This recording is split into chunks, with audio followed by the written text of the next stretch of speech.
खर्चे में भी कमी की बात हम विचार करेंगे, करना ही चाहिए। और जहाँ तक सवाल कर्जे का है, तो हम ये चाहेंगे कि हमारा राजस्व और बढ़े।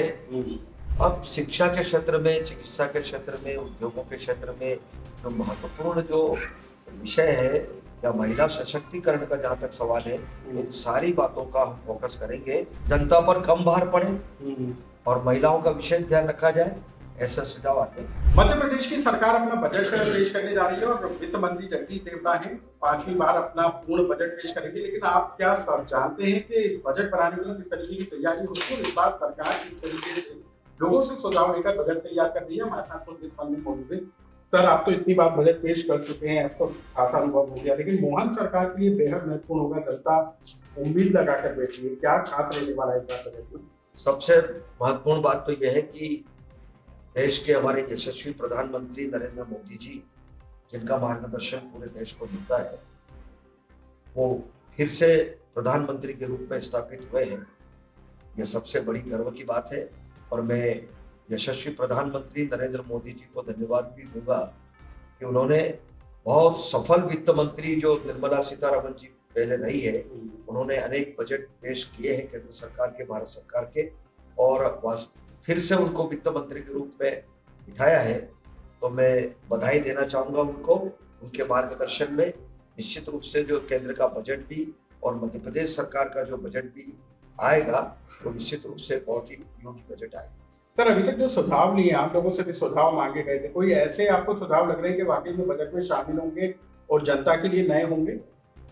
आम जनता से सुझाव हमने पहले भी बजट के पूर्व हमने मांगे थे और कुछ प्रमुख लोगों से, बुद्धिजीवी वर्ग से और विशेषज्ञों से भी हमने राय ली थी। तो आज भी उसी सिलसिले में आज प्रशासन एकेडमी में आज एक कार्यक्रम रखा था, आयोजित किया था। तो संवाद का कार्यक्रम था, तो उसमें बहुत बड़े बड़े हमारे बाहर के भी थे, विदेश के भी थे, यहाँ के भी थे, भारत के, लेकिन विषय विशेषज्ञ यहाँ आए थे और भी प्रमुख लोग थे जिन्होंने बहुत सारगर्भित बजट हमारा कैसा हो मध्य प्रदेश सरकार का, उस पर अपने विचार व्यक्त किए और सुझाव दिए हैं। हम उन सब सुझावों को गंभीरता से देखेंगे और आवश्यक हुआ तो हम जरूर उन सब सुझावों को सम्मिलित करेंगे। सर, सरकार कुछ खर्चों में कमी करेगी क्योंकि कर्ज लगातार बढ़ता जा रहा है। पिछली बार 3,14,000 करोड़ का कुछ बजट था, इस बार फिर बढ़ेगा, लेकिन खर्चों में कुछ कटौती हो या फिर कैसे कर्ज लेने की सीमा कम हो, यानी कम से कम कर्ज लेना पड़े, इसको लेकर भी कोई उपाय? इन सारे विषय पर हम गंभीरता से विचार करेंगे। खर्चे में भी कमी की बात हम विचार करेंगे, करना ही चाहिए।